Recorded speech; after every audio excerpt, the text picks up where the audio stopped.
B, me name's Brandon, 41 years old, standing outside a county courthouse with a check in my hand for my piece of $5.1 million, 22 other guys out there with me. Every one of us got dumped by the same company. Every one of us got told we were no longer necessary. Every one of us just got validated by a jury that saw right through the corporate bullshit reporters, yelling over each other, camera flashes going off non-stop. How does it feel to win? What happens now? Anything you want to say to Dana Collins? I don't say a word, just grin a little and shake my attorney's hand. 2 years earlier, I was jobless, miserable, sitting around my apartment, wondering what exactly I'd done wrong. Now I'm walking proof that discrimination can blow back hard. Even when the target is men, but that's skipping way ahead. Gotta start where it actually started. 3 years ago, my life was in a really good place. I was a senior marketing manager at a company called ArcBite Solutions, mid-sized tech outfit, around 500 employees, growing like crazy. I'd been there 10 years, came in as a junior marketing coordinator, worked my way up the hard way, late nights, weekends, actual results, earned every promotion, ran campaigns that brought in millions, had a team of 8 under me. They trusted me, they listened to me. We worked well together. My reviews were always strong, the kind where your boss talks about leadership potential and long-term future. I was basically lined up for a director role within the next year. Everything felt stable, career looked locked in, future looked wide open. Then the company brought in a new HR chief. Her name was Dana Collins. 45 years old, came over from some consulting firm, stacked resume. All the right buzzwords, tons of experience with organizational change and culture transformation. During her first week, she sent out this big company-wide email, laying out her vision, talked about bringing the workplace into a more modern era, talked about building a fairer and more inclusive culture, talked about correcting old imbalances in leadership.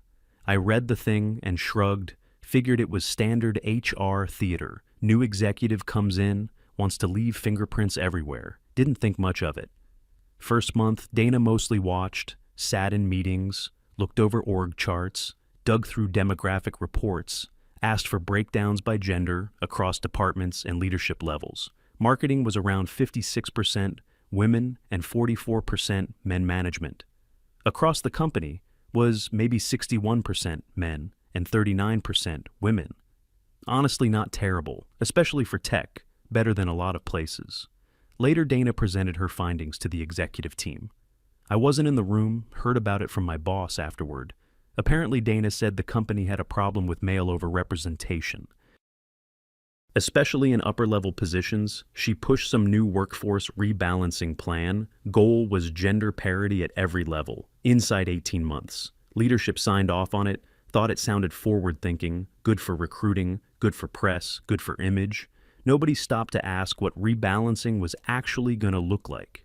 In practice, month 2 is when the restructuring started. Dana announced a full company, organizational review, said every department would be examined for efficiency, said redundant positions would be cut, said anyone affected would get severance on paper. It sounded normal. Companies restructure all the time, happens everywhere. But once it got moving, the pattern was impossible to ignore. First layoffs, hit engineering, 8 jobs, gone, 7 of them were men. The one woman got offered a transfer onto another team. The men just got axed. HR claimed it was all based on performance metrics and overlap analysis. Didn't buy it. I knew a few of those guys. 2 of them were absolute killers, with spotless reviews. One had gotten promoted maybe 7 months earlier. Hard to explain how a guy goes from promotion to dead weight. That fast next round, landed in sales. 6 positions eliminated, every single one was a man, including this guy named Derek, top salesperson, 3 years straight. Guy printed money for that place, brought in more revenue than anybody on the floor. Suddenly he was redundant, later found out. His territory got divided between 3 women. The company hired that same month, none of it made sense. Numbers weren't lining up. Then they came for marketing. My department, I got pulled into a meeting with Dana, and my boss, Dana, did almost all the talking. Said the company was restructuring the marketing division, said my role was being eliminated as part of the efficiency review. I just sat there for a second, staring at her 10 years in that place built campaigns, From nothing, generated millions. Trained a bunch of the people still working there. My last review had been the best one I'd ever gotten, and now somehow I was redundant. I asked what exactly about my position made it redundant. Dana said the company was moving toward a flatter organizational model, less emphasis on senior individual contributors, more emphasis on collaborative team structures, corporate word salad. I asked why I couldn't move into another position. She said there were no appropriate openings for me. I asked about the director role I'd been told I was on track for. She said that job was being reconceptualized and would require a different skill profile going forward. Basically corporate code for, "It's not yours anymore," I asked. Who would be handling my work after I left Dana? Paused for half a second before saying, the team would be reorganized, said they'd be bringing in a new manager from outside. Later I found out the new hire was a woman with around 5 fewer years of experience than me. They brought her in, making more money than I ever did. Got 2 weeks' notice and a severance packet, 10 years of loyalty rewarded with 14 days to clear out my desk and disappear. Walked out of that building with a cardboard box in my arms, felt like somebody had taken my whole career and just hit delete. First few months after getting canned were hell sent out. Resumes non-stop, probably a few hundred applications. Easy got some interviews here and there, just enough to keep hope alive. But tech is a smaller world than people think. People gossip. Word got around that. I'd been cut during a restructuring. Some hiring managers clearly assumed that meant there was a reason, like maybe I screwed something up. Maybe I was difficult. Maybe I underperformed, because why would a guy who'd been somewhere that long suddenly get dumped? Otherwise, problem was, I couldn't even defend myself properly. I didn't understand what had happened. Either after a while that starts messing with your head. Depression hit me hard. Some mornings I could barely drag myself out of bed. My wife Megan tried to keep me together.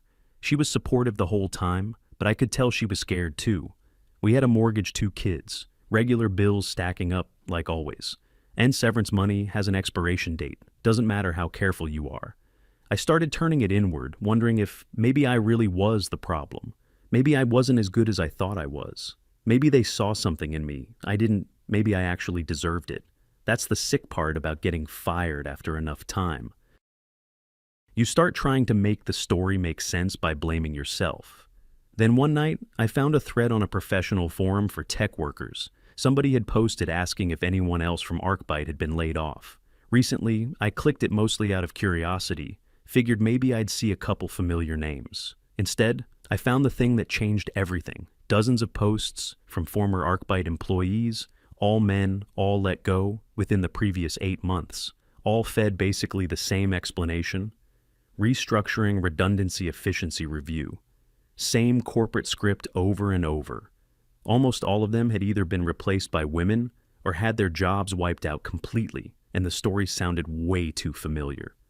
High performers suddenly labeled unnecessary people with years of service, dumped with no warning promotions that had been talked about for months, suddenly vanishing. Everybody kept noticing the same thing.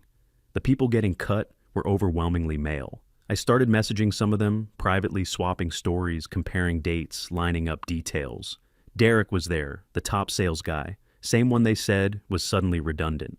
So was Kevin from engineering, 12 years with the company, then Mark from operations, been there 14 years. And Tyler from finance guy got promoted twice in 4 years, before they kicked him out. All of us started sharing our paperwork, termination letters, review histories. Whatever we had saved, same pattern every time. All strong performance records, all either replaced by women or never backfilled at all. At that point, it stopped looking like a coincidence. This wasn't some neutral restructuring. This looked like they were deliberately clearing out male employees. One of the guys in the group, Ian, used to practice law before switching careers. He said what we were describing sounded a lot like discrimination with a disparate impact angle. Basically, if layoffs slam one gender way harder than the other, and the company can't justify it with real business reasons, that can cross the line under employment law. He said we needed an actual employment attorney to look at it, not just a bunch of pissed-off ex-employees trying to play detective. So we pooled money together, hired a firm called Bennett and Howe. They specialized in employment discrimination cases. Lead attorney was a woman named Rebecca Bennett, which honestly helped harder for anyone to paint us as bitter anti-woman idiots. If our own lawyer was female, Rebecca went through everything: termination notices, performance reviews, emails, org charts. Asked us to dig up anything else we could possibly find: old internal messages, public posts, anything that might show what Dana was actually trying to do. That's when it started getting really interesting. Somebody found Dana's LinkedIn articles. She'd written a bunch about gender politics in the workplace, not vague stuff either. Very direct. One piece was called something like "Breaking Male Power Structures in Corporate Leadership." Another one was about why aggressive gender rebalancing was necessary. In those articles, she argued that fairness required active intervention. Said companies needed to reduce male overrepresentation in senior roles instead of waiting around for change to happen. Naturally, she wrote that employers had to be willing to make difficult choices if they wanted to correct generations of imbalance. There was another article where she talked specifically about attrition, how normal turnover could be combined with strategic restructuring to speed up gender parity goals. That one really stuck with me because it was basically a public blueprint for what she'd done to us. None of this was hidden. She'd put it out there under her own name. She was openly preaching the exact philosophy that lined up with our terminations. Rebecca said that was huge. It helped establish intent behind the pattern. But she also said public writing alone wasn't enough. We needed something internal, something from inside the company. That's when Tyler came through. He still knew people at ArcBite. Some of them were uncomfortable with what was happening. One of those people sent over internal HR documents anonymously through encrypted channels. And what we found in those documents was nuclear monthly reports from Dana to the executive team started coming out in discovery. She was tracking gender ratio shifts by department, basically sending progress updates like she was managing a sales campaign, except the metric she was celebrating was fewer senior men. One email said, "Engineering leadership has now been successfully rebalanced." Another one said, "Marketing reorganization hit target ratios ahead of timeline." There was also a spreadsheet. That thing was brutal. Every employee terminated in the restructuring was listed out color-coded by gender. Blue for male, pink for female. The blue side looked like a flood. The pink side was almost empty over 14 months. 47 employees got terminated under the restructuring label. 43 were men, 4 were women, and every one of those 4 women got offered either a transfer or a chance to come back. Not one of the men got an alternative. Rebecca looked at that and said, "This was the smoking gun, clear evidence, not vague, not interpretive, intentional gender-based discrimination." In black and white, she filed the class action suit. 23 plaintiffs at the start, all former male employees we were suing for wrongful termination, discrimination. And emotional distress news spread fast. Local outlets picked it up. First headlines like "Men Sue Tech Company Over Reverse Discrimination," then bigger national media started circling. Story had everything people love to argue about gender politics: corporate scandal, courtroom, drama. ArcBite put out a statement almost immediately denied. Every allegation said the restructuring had been driven by legitimate business needs called the lawsuit. A bad faith attack on their diversity efforts.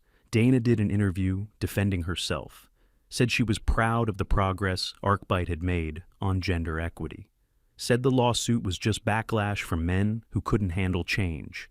Said she had nothing to apologize for when it came to creating opportunities for women. Notice what she never did. She never addressed the actual evidence, never explained why 91% of the people terminated were male, just kept falling back on buzzwords about patriarchy and historical oppression. Then discovery really got rolling. Rebecca subpoenaed every internal communication tied to the restructuring: emails, memos, meeting notes, all of it.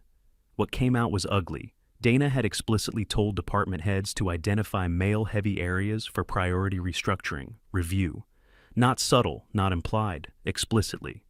She had overruled managers who wanted to retain male employees, told them the company needed to make tough choices in service of equity. There was another document where a manager recommended a male candidate for a job. He was apparently the strongest applicant by a mile. Dana rejected it, wrote that they did not need more men in that department, so the best candidate got passed over for being male. There was one email chain that really stuck with me. A manager raised concerns, directly said the terminations were starting to look like they were targeting men, flat out asked if what they were doing was legal. Dana brushed it off. Said, Worries about reverse discrimination were exaggerated. Said men had dominated the workplace long enough. Said it was time for correction. Even if that made people uncomfortable, manager didn't push it any farther, probably knew exactly what would happen. If he did trial, started 18 months after we filed, courtroom was packed. Media everywhere, activists, spectators, people who just wanted to watch the circus. Both sides laid out their case. Arcbite's attorneys argued the restructuring was legitimate. Said any gender imbalance in the layoffs was just an unfortunate coincidence, claimed every single termination had a valid business reason behind it. Rebecca took that apart, piece by piece. She walked the jury through the statistics, showed how absurd it was to pretend random chance produced 91% male terminations. Then she brought in Dana's own public writing about aggressive rebalancing, then the internal emails about targeting male-heavy departments, then the color-coded spreadsheet every time the defense tried to wiggle out. She had another document waiting. Then she started calling us to testify one after another. I took the stand and told them exactly what happened to me. 10 years of strong performance, sudden termination, replaced by somebody less qualified. Told my role had become redundant. Derek testified about being the top sales rep and still getting cut. Kevin testified about engineering work he'd done that got credited to other people after he was gone. Mark testified that they had him train the woman who was going to replace him before they terminated him. Every story hit the same note: strong male employees being systematically pushed out, then replaced by women, whether the qualifications matched or not. All wrapped up in language about equity and rebalancing. Dana testified in her own defense, stood by. Everything didn't even really try to soften. It said she was correcting historical wrongs, said the men who lost their jobs still had plenty of privilege to fall back on. Said reaching equity sometimes required uncomfortable actions. Rebecca asked her straight up, "Did you consider gender when making termination decisions?" Dana paused, then admitted gender was one factor among many. That answer landed hard. Rebecca followed with, "Would you have terminated those same employees if they were women?" Dana didn't answer. It cleanly started rambling about context and systems and larger social dynamics. Jury wasn't buying it. You could feel it in the room. Deliberations lasted 4 days longest. 4 days of my life. Then they came back. Verdict was clear. Arcbite Solutions was liable for gender discrimination. Dana Collins was found personally liable too.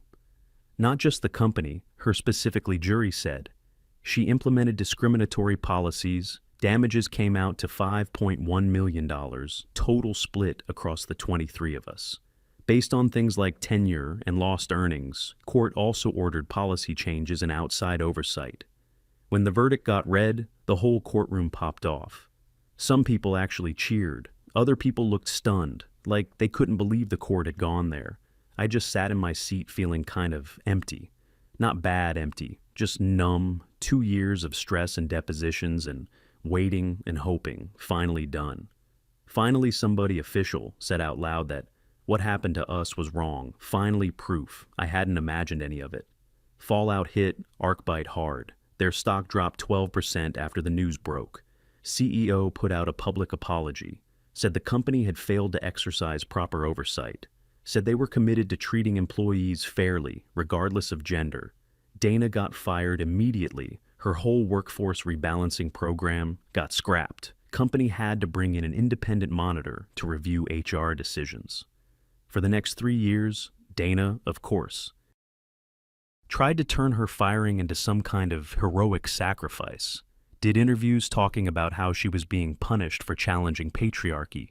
Wrote articles claiming the legal system exists to protect male privilege, never once admitted. She broke the law. Never apologized to the 43 men she got rid of, just doubled down, harder.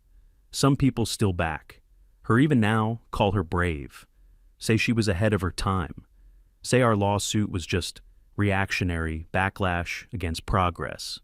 But the evidence is public record. Anyone can go. Read the emails, anyone can look at. The spreadsheet, anyone can see. She explicitly targeted men for termination. That's not progress. That's discrimination. Doesn't suddenly become noble because you point it in a different direction. I landed a new job 6 months after the verdict, marketing director at another tech company better title than I was ever going to get. At ArcBite, better pay. Too funny part is the lawsuit actually helped me, professionally cleared the stain.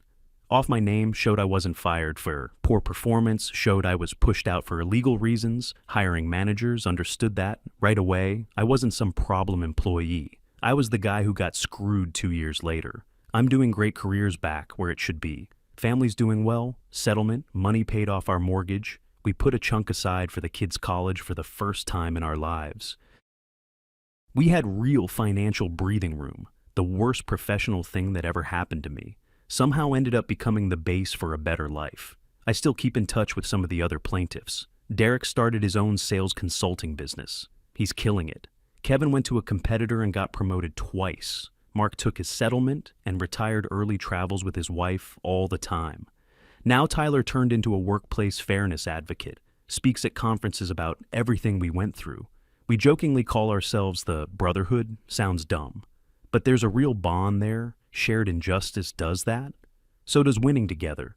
People ask me sometimes if I'm still bitter about what Dana did about the time I lost, honestly. Not really staying angry takes a lot out of you. I'd rather use that energy building, the life I have. Now Dana's the one who has to live with what she did. She gets to know her own choices, detonated her career. She gets to see her name sitting in legal databases attached to discrimination. Rulings, that's enough punishment for me. I mostly think about what all of it taught me. Records matter, save everything, community matters too. Find the other people going through the same thing, and the legal system, slow and frustrating as it is, can still work most of all. Discrimination is wrong, no matter who it's aimed at. That's the main thing for years. We've rightly called out discrimination against women, against minorities, against people who got pushed aside or boxed out.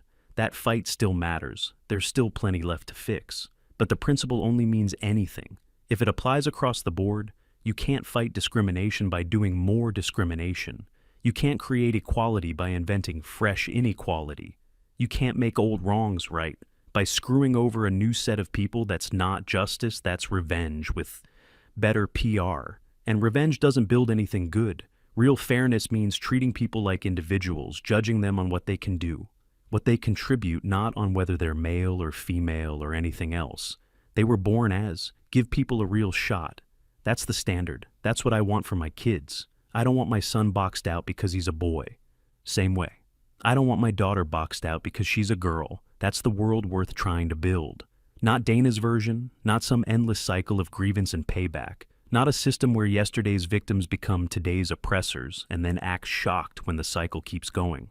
Anyway, that's how one HR executive decided to rebalance a workforce by firing men, 43 male employees gone in 14 months, all fed the same fake lines about restructuring and redundancy, all replaced by women, or erased completely, and she kept score on a color-coded spreadsheet.